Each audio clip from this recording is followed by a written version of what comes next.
today I'm here with Mike Stein of Fairway Mortgage, my good friend and local mortgage broker. Thank you very much. Good to be here. Thanks. We're seeing a lot of competition over many homes that are in great shape. I wanted to reach out to Mike to discuss other options such as the renovation loan. You know, what we're seeing right now is that the properties that are in great shape, they go on the market on Thursday or Friday, and all of a sudden they have 5 offers by Sunday. We're seeing a lot of that happen right now, but that's specific to the homes that are kind of walk-in, move-in ready, right? The homes that need some work, maybe people aren't as excited about it. You walk in and you're like, oh, I gotta fix this, I gotta fix that. What if we could roll those costs into the loan, right? There's a renovation loan that provides that option where you could renovate your kitchen, you could renovate your bathroom, you could change the carpet, you could paint, you could even add an addition onto the home if you wanted to. So that it provides an option that maybe allows you to go off the beaten path, away from all these escalation properties, and maybe be able to negotiate a lower price. You have more time to think about it if you know it's not very competitive, it's not in perfect shape, it's been on the market for a while, so you can think about it and then plan accordingly. That's right. That's right. So the key part of a renovation loan is having a good contractor that you can rely on, that's able to get you information fairly quickly. So the thing with that is, once you get the contract accepted, you want to immediately, within a day or two, be able to walk through that property with the contractor and list all the things you want done. You want to renovate the kitchen, the bath, change the carpet, bump out a wall, do an addition, whatever the case is, you walk through with the contractor, and then they provide a itemized bid for that, and that's when we can order the appraisal. So everything kind of starts after that. So you have the home value, the offer that you made on the property, and then the number that the contractor gives you, and that's kind of the total you need to be loaning. Correct. So let's say if it's a $600,000 sales price, you're buying the property for $600,000, and then you walk through with the contractor and you want to do $100,000 worth of work. So we add those two numbers together to come up with what we call the acquisition price,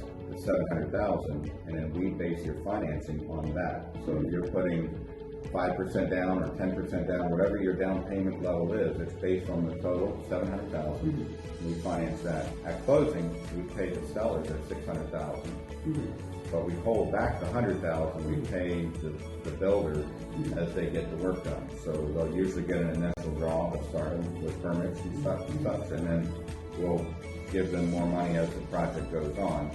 On some smaller projects, maybe we give them half up front and the other half at the end, right? But sometimes on a larger project, we might have a couple of draws. Exactly. Okay. Yeah.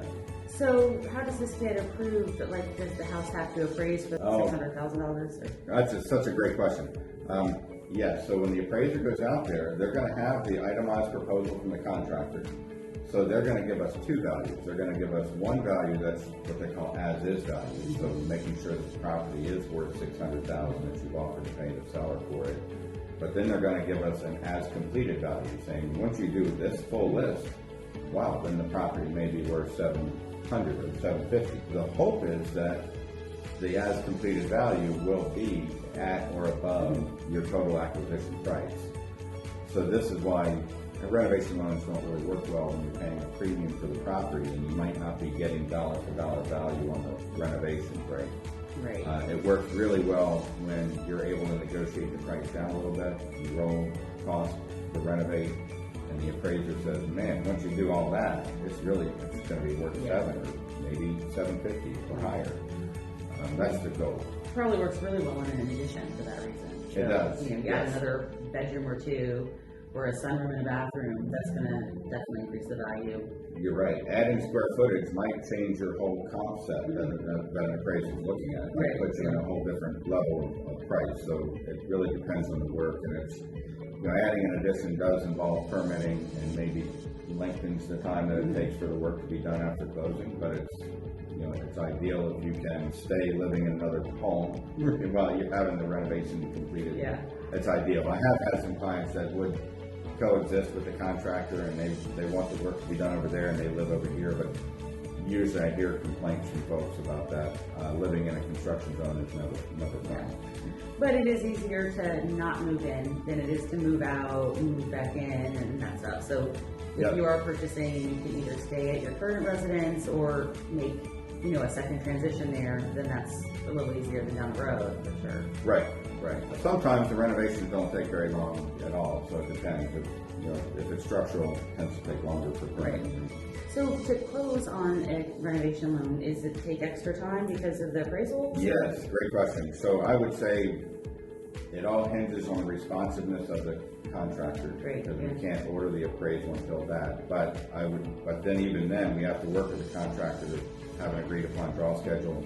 I'd say you want to buffer about 45 days from start to finish, and that's with a good, reliable contractor that can get information very quickly for you.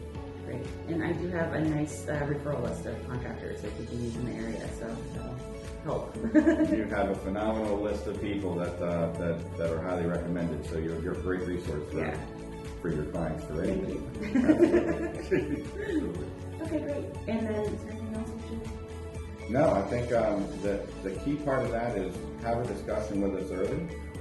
Let's talk about it before you find that property that you might want to do that with, because they do take a little bit to understand the numbers. So let's do the pre-approval, have everything done ahead of time, and we have a discussion about how that renovation would work in your price range. Right. There's different loan products might work differently depending on the price point.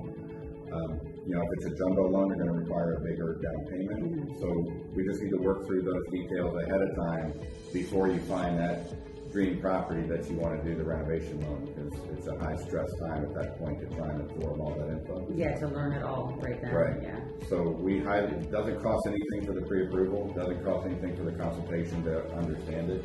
And if you understand it and never use it, it's great. You haven't lost anything but a phone call. I think you want to do that maybe anytime that you are finding that the homes in your highest price point are still not exactly what you want, because then maybe you bump down your price point a little bit and you get the home that you want with the renovation loan. So. Right, and you could end up at about the same price point with no competition, which would be ideal. And it's made for you. Exactly what you chose. So. Right. Yeah. Yeah, it's a very underutilized tool. I think more folks should take a look at it, but there is a lot of appeal to just walking in and not having to do anything. Sure. So I get that. Well, I'll let you know that Mike's info is below in the description. You can reach out to either of us first. Call him, call me. Either way is a great way to start. And I want to say thank you to Mike. Thank you so much for having me. This has been great. Yeah, you're welcome. Thank you. And thank you for watching.